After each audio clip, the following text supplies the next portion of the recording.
Hello my family, இன்றைக்கி நம்ம சூப்பரான ஒரு குழம்பு தாங்க நம்ம பார்க்க போகிறோம். என்னென்னா வெயிலுக்கு ஏற்றது மாதிரியும் நம்மளுடைய உடம்பை குளிர்ச்சிப்படுத்தக்கூடியதுமான வெந்தய குழம்பு தாங்க பார்க்க போகிறோம். ஒரு வெறும் கடாயில் நம்ம 2 ஸ்பூனு வெந்தயம் போட்டு நல்லா ரோஸ்ட் பண்ணிக்கலாங்க. ரோஸ்ட் பண்ணி முடித்ததுக்கப்புறம் அதை ஆறுனதுக்கப்புறம் பொடி பண்ணி வச்சுக்கலாம். அதே கடாயில் நமக்கு தேவையான அளவு நல்ல எண்ணெய் ஊற்றிக்கலாங்க. அதோட கடுகும் வெந்தயமும் போட்டு நல்லா எண்ணெயில் பொரிய விட்டுக்கலாங்க. பொரிஞ்சதுக்கப்புறம் கொஞ்சம் ஜீரகத்தூள் போட்டுக்கலாம். அதுவும் பொரிஞ்சதுக்கப்புறம் ஒரு 20 பல் பூண்டு போட்டு அதோடு சேர்த்து சின்ன வெங்காயமும் ஒரு 20 சின்ன வெங்காயம் போட்டு கருவேப்பிலையும் போட்டு நல்லா வதக்கிக்கலாங்க.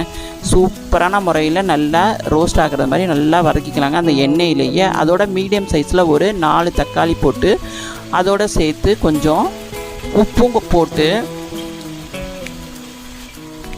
கொஞ்சமாக பெருங்காயம் போட்டுக்கலாங்க. பெருங்காயம் போட்டு நல்லா வதக்கிக்கலாங்க. தக்காளி ஃபுல்லாக எல்லாமே கரையிற அளவுக்கு நல்லா வதக்கி முடிச்சதுக்கப்புறம் பார்த்திங்கன்னா தக்காளி இருந்த இடம் தெரியாமல் போயிடுங்க. அதோட மஞ்சத்தூள் கொஞ்சம் போட்டுக்கலாங்க.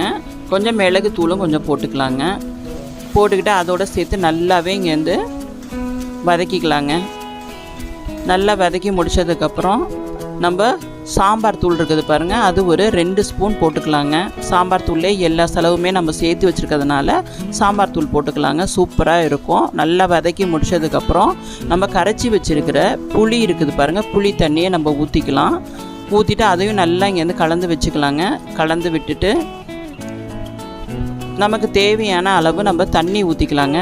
தண்ணி ஊற்றிட்டு ஒரு மூடி போட்டு மூடி வச்சுக்கலாங்க. அது நல்லா கொதிக்கி வரட்டுங்க. A few moments later. குழம்பு நல்லா கொதிச்சிருச்சுங்க. எங்கள் வீடு ஃபுல்லாக ஒரே வெந்தய குழம்போடைய வாசனைங்க செம்மையாக அடிக்குது. நல்லா அதை கிண்டி விட்டு முடிச்சதுக்கப்புறம் நம்ம பொடி பண்ணி வச்சுருந்த வெந்தயத்தூள் இருக்குது பாருங்கள், அதை இங்கேருந்து போட்டு அதோட கொஞ்சம் கசப்பு தன்மை இல்லாமல் இருக்கிறது மாதிரி, ஏன்னா பசங்கள்லாம் சாப்பிடுவாங்க, அதுக்காக கொஞ்சம் நாட்டு சக்கரை நான் கொஞ்சம் போட்டுக்கிறேங்க.